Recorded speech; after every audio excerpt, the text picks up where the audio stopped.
Il est dit, ce même jour, deux disciples se rendaient à un village appelé Emmaüs, qui se trouvait à environ 2 heures du marché de Jérusalem. Il y a un point ici. Il parlait de tout ce qui s'était passé. Donc, qu'est-ce qui s'était passé? Selon les Bibles classiques, on venait fraîchement de crucifier Yoshua. Et on l'a crucifié fraîchement. Donc, du coup, la population, les gens en parlaient.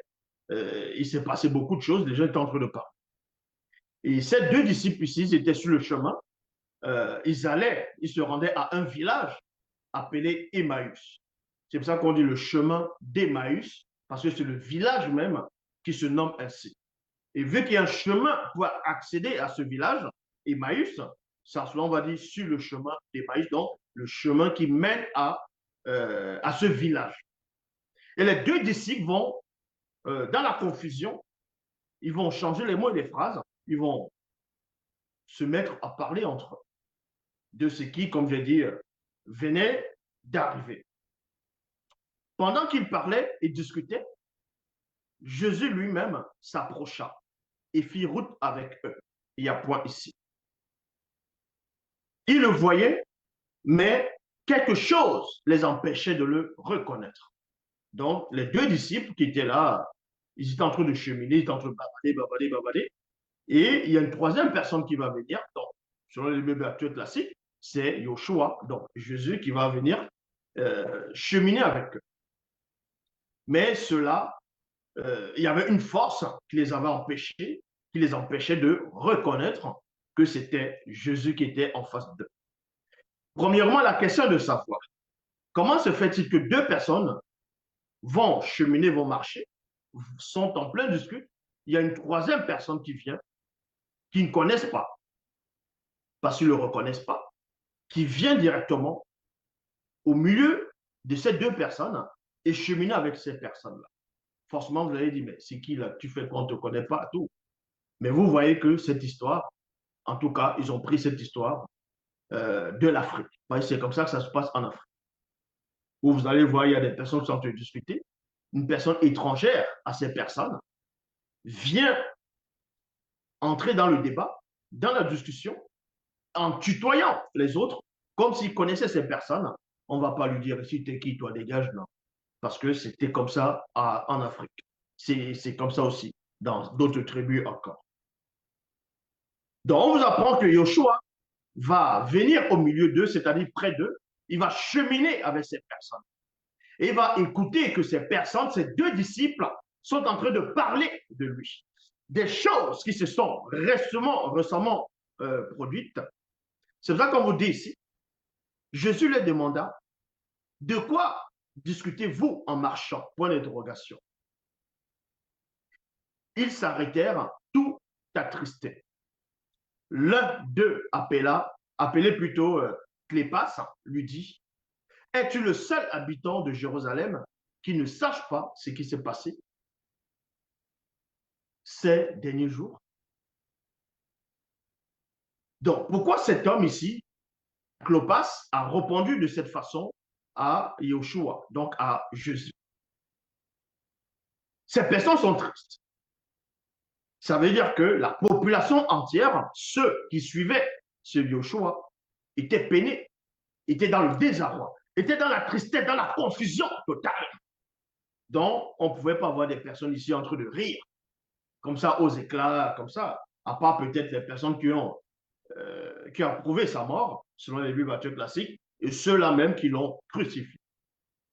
Les autres personnes qui étaient contre la crucifixion, eux, ils étaient dans la tristesse. Donc, quand tu vas voir ces deux personnes ici, ces deux disciples, en train de cheminer, ils sont tristes, il va lui demander, mais qu'est-ce qui se passe? Pourquoi vous êtes dans cet état? Vous parlez de quoi? C'était la seule chose dont on pouvait parler en ce moment. Et ce disciple va lui répondre, va dire, es-tu le seul habitant de Jérusalem qui ne sache pas ce qui s'est passé? Vu que toi, on a l'impression que tu ne sais pas ce qui s'est passé, donc forcément, l'objet de la discussion de tout un chacun à Jérusalem, c'est celui qu'on a crucifié.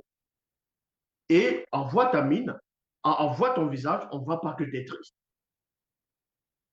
C'est pour ça qu'il répond, il dit, quoi donc? Leur demanda-t-il. Ils lui répondirent, ce qui est arrivé à Jésus de Nazareth. C'était un prophète puissant.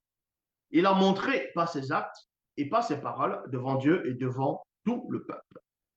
Les chefs de nos prêtres et nos dirigeants l'ont livré pour le faire condamner à mort. Ils l'ont crucifié. Nous avions l'espoir qu'il était celui qui devait délivrer Israël, c'est-à-dire Israël. Il y a point ici. Mais en plus de tout cela, c'est aujourd'hui le troisième jour depuis que ces faits sont arrivés plutôt. Il n'y a point. Donc, comme je dis, c'était fraîchement, ça venait fraîchement d'arriver. C'était, voilà, il est dit ici depuis 3 jours déjà. Or, dans la suite, il dit ici, quelques femmes de notre groupe nous, a, nous ont frappé de stupeur. Il y a virgule ici. Il est vrai. Elles se sont rendues tôt ce matin au tombeau. Donc, vous apprend que c'était le troisième jour. Ce jour-là où j'étais en train de parler, c'était le troisième jour, selon les Bibles actuelles classiques. Et selon Luc, il écrit que l'un des disciples, les disciples vont répondre à Yoshua, à Jésus, qu'il y a eu beaucoup de femmes, puisqu'on parle ici femmes avec S, donc c'est plusieurs femmes, que ce soit 2 ou 3, ça fait toujours plusieurs femmes, qui étaient de les groupes à eux, donc qui adhéraient aussi à ce Yoshua, qui connaissaient les disciples, se sont rendus tôt le matin, ce matin, au tombeau. Voilà ce que Luc va écrire. Nous allons donc vérifier avec exactitude les écrits de Luc.